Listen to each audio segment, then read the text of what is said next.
So if you live in Texas and you just went down to a big box store and bought a standard wooden fence, you might think you just bought a nice property boundary. Yeah, but you really didn't. Right. You actually bought like a ticking time bomb of deferred maintenance. Hi. Welcome to today's deep dive. Thanks for having me.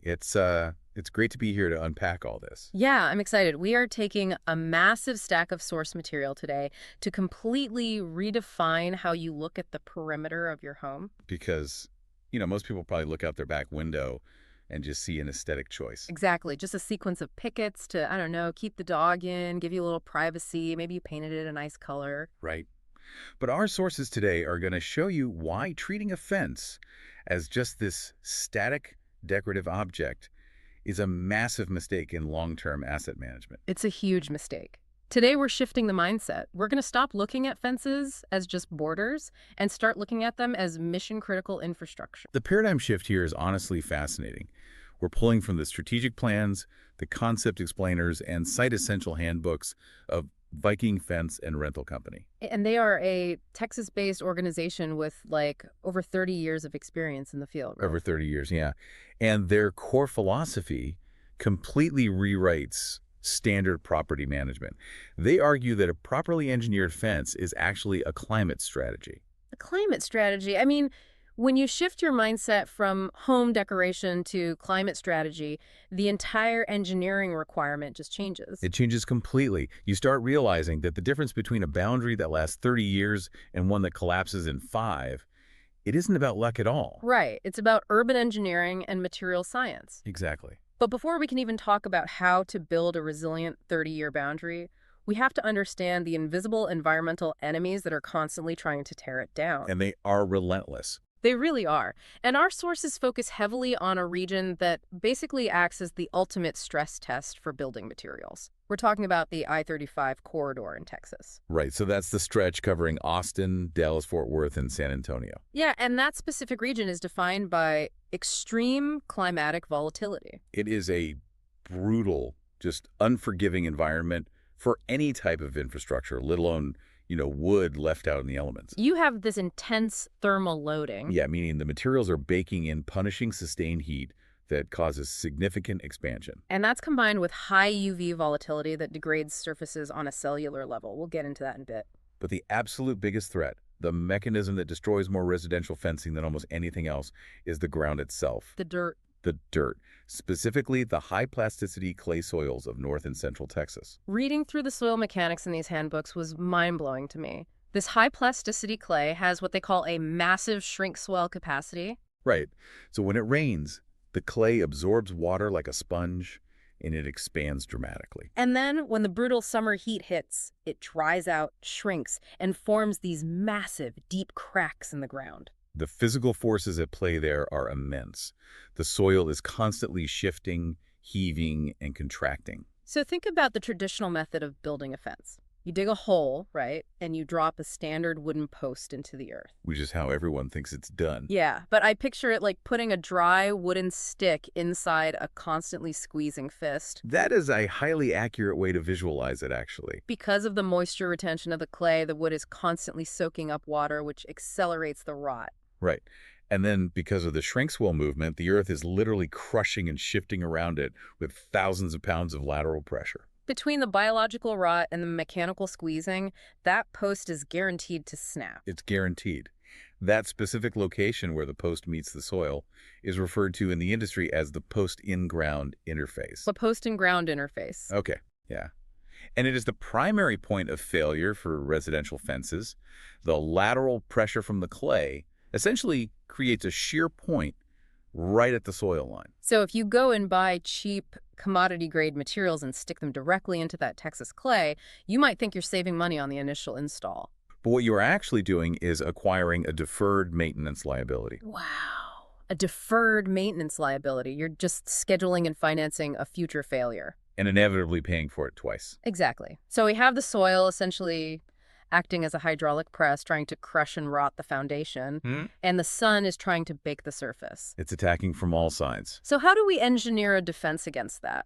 Our sources dive deep into the material science of the wood itself, introducing this really cool concept of biological armor. Right. If you want true resilience, you have to select materials that have naturally evolved to defend themselves over thousands of years. And that's why Western red cedar is considered the gold standard for fencing in these volatile climates. Its cellular structure is packed with a high tannin content and natural volatile oils. It's almost like the wood comes preloaded with its own immune system. It really does. Those natural oils and tannins make the wood incredibly unappetizing to insects like termites. Then they act as an organic fungicide to resist rot and decay. They do. Hmm.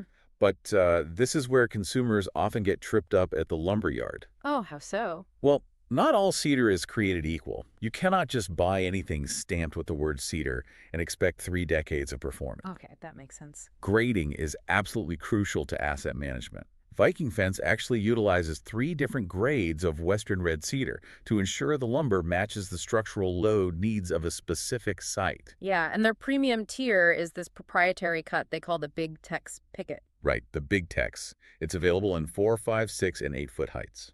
And the engineering behind it is fascinating because it's selected specifically for its superior density and optimal oil content. It's a heavier, thicker cut of wood, and that density gives it the structural integrity required to resist warping when that intense thermal loading hits during a Texas summer. So the physical mass of the Big Tex Picket minimizes the cupping and twisting that you see in like thinner, cheaper cuts of wood when the moisture gets baked out of them. Exactly. Math equals stability in this case. But I was a bit confused by one major recommendation in the handbooks, though. Okay, what was that?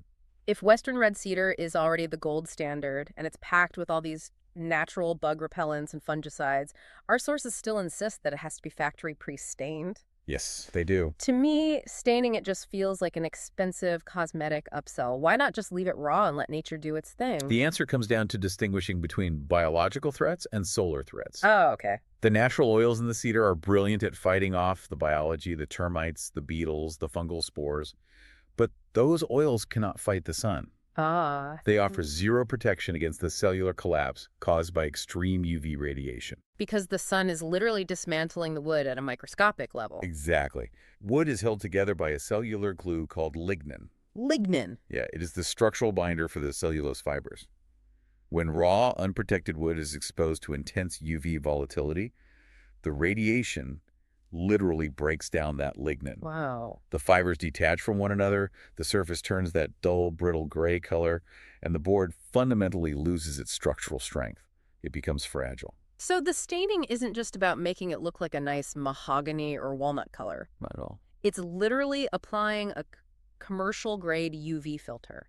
It's an engineered barrier against radiation. And notice that the handbooks specifically mandate factory pre-staining rather than having a crew spray it down in your backyard after the fence is already built. Yeah, I did see that. Why is the factory part so important? That is a critical distinction regarding moisture lockout. When wood is stained in a controlled factory environment, it is fully submerged or coated on every single side before assembly. Oh, I get it. Which means the inaccessible areas, like the tiny overlapping gaps between the pickets and the horizontal rails, they are completely protected from day one. Right. If you spray a fence after it's built, you are missing all those overlapping joints, leaving raw wood exposed to trap water. So locking the moisture out entirely from every millimeter of the wood is how you actually achieve a true 30-year life cycle. Exactly. You seal the envelope before the elements can ever touch it. Okay, so we've solved the surface defense, we've locked out the sun and the bugs. We have. But a beautiful UV-protected Big Tex cedar facade isn't going to help you if the entire structure is leaning at a 45-degree angle because the underground supports just collapsed in the shifting clay. Yeah, gravity always wins. Right.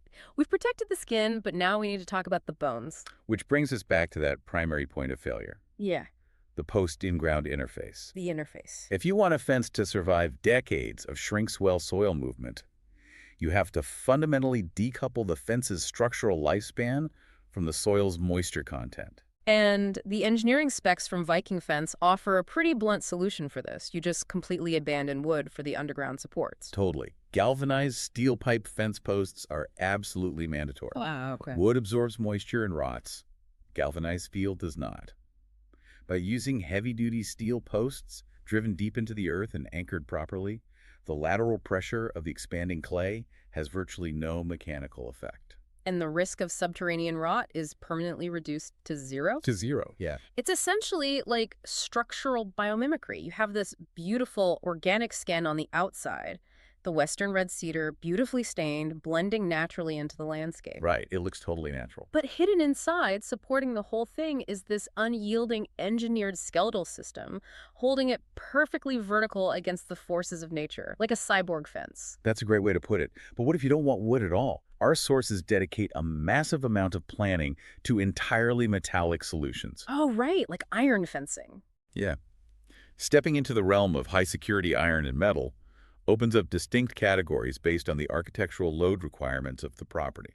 Okay, break that down for us. So, for the pinnacle of architectural strength, you have custom wrought iron. This is fully welded, heavy-gauge metal, fabricated specifically for the unique dimensions, slopes, and security requirements of an individual site. Right. Then, for a slightly different application, you have ornamental iron. Yeah.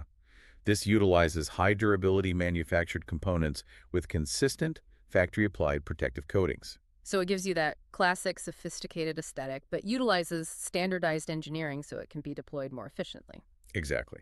And both options completely neutralize the soil and rot vulnerabilities we discussed earlier, while providing a formidable physical barrier. You know, reading through the engineering specs, I was actually surprised by how much real estate they give to chain link. Chain link is huge. Yeah, my brain immediately goes to industrial lots or temporary construction sites when I think of chain link. Sure, that's common. But the physics of why it's so heavily utilized in this Texas region makes perfect sense when you look at the wind data. It is incredibly valuable in the I-35 corridor, specifically because of its environmental permeability. Environmental permeability, I love that. When you build a solid 6-foot wooden privacy fence, you are essentially building a giant wooden sail in your backyard. You really are. And when seasonal storm winds whip through Dallas or Austin at 60 miles an hour, that solid surface takes the full blunt force impact of the wind load. It's thousands of pounds of pressure pushing against the posts. But chain link has an open weave. It offers incredibly low wind resistance because those gale force winds just pass right through the structure. It completely negates the wind load liability. It does. And there is a vital counterintuitive detail about chain link that asset managers and homeowners need to understand. Oh, the gauge system. Yes, the security level and physical strength of chain link is determined by its gauge, which is the thickness of the wire. But the industry gauge system works backward. Yeah, this blew my mind. A lower gauge number actually means a thicker, stronger wire. It's confusing, but true. So if you are designing a high-security perimeter for a commercial lot or a vulnerable property, you actually want to specify a lower gauge number to get that heavier steel. Right, and that specification is bridging us into a profound shift in modern property management. Absolutely. Because the perimeter is no longer just a static wall or a line you don't cross. We're seeing a massive evolution into what the sources call an active security asset. This is a major theme in their strategic plans. So how does putting in these heavy-duty metal skeletons or custom wrought iron shift a property from having a passive boundary to an active asset? It is entirely about access control integration. Today, the perimeter is being integrated with automated mechanical gates, digital keypads, and smart access control systems. So the fence becomes a managed interactive entry point. Exactly. Historically, that level of active perimeter management was exclusive to commercial or government facilities. Right, like an embassy or a factory. Yeah, but it has completely migrated to the residential sector. Homeowners are now demanding commercial-grade physical security that still maintains premium, neighborhood-appropriate aesthetics. Okay, so picture this. The homeowner decides, yes, give me the heavy-duty cedar, the steel skeleton, the automated iron gate. They want the 30-year asset. Great choice.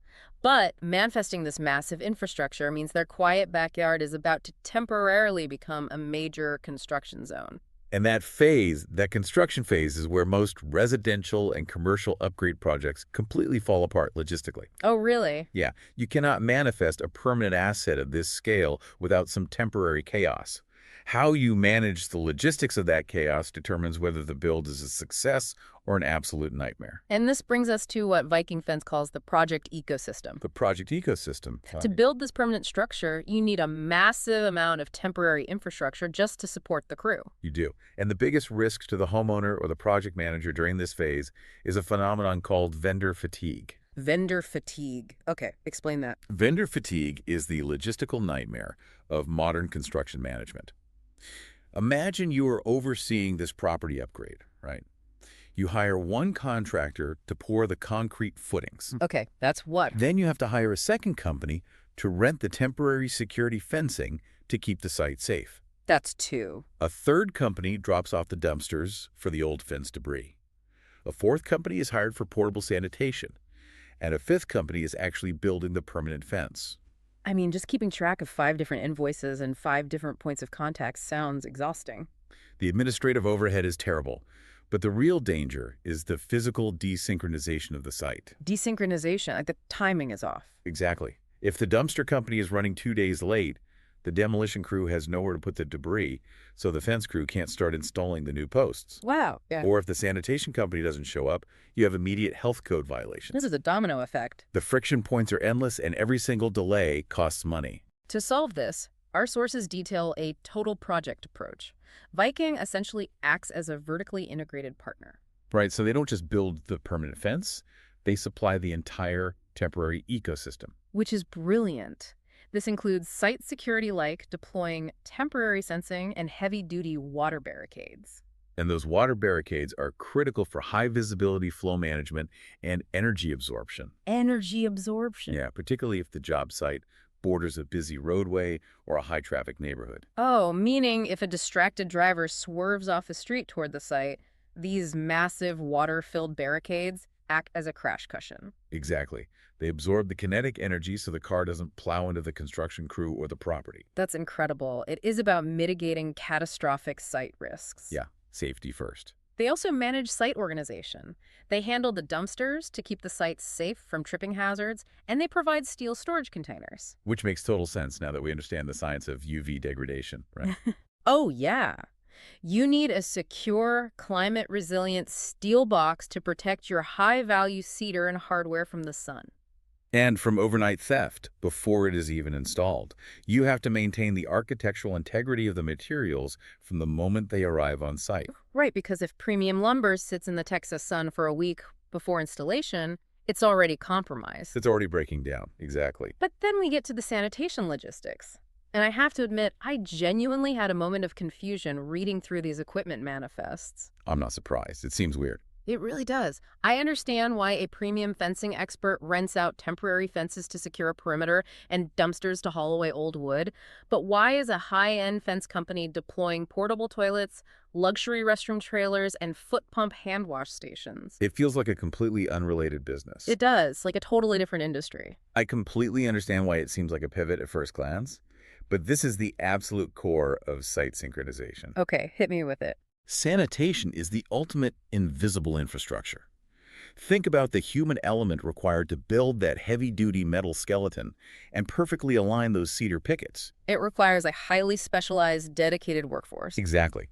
If you do not provide proper sanitation for that crew, specifically critical elements like foot pump-operated hand wash stations, what happens? People get sick. Cross-contamination happens rapidly. Illness spreads through your specialized workforce. Suddenly, half the crew calls out sick, the labor pool evaporates, and your entire project halts for a week. Oh, wow. I didn't even think about that. It is purely about operational continuity. By providing state-of-the-art sanitation, including high-end restroom trailers, you are doing two things. First, you're protecting the health of the crew. Right. And second, you're maintaining worker morale and providing a VIP experience. Which is especially crucial on, like, executive-level residential projects or high-profile commercial builds. Exactly. The aesthetic and professional standards of the site have to be strictly maintained, even in the middle of a messy construction phase. So by centralizing the fencing, the waste removal, and the sanitation under one vertically integrated provider, you eliminate the communication breakdowns. You do. If the installation crew needs a site cleared, the exact same company handles the dumpster delivery and the removal. It guarantees the project moves forward seamlessly. You are not just renting a portable toilet or a dumpster.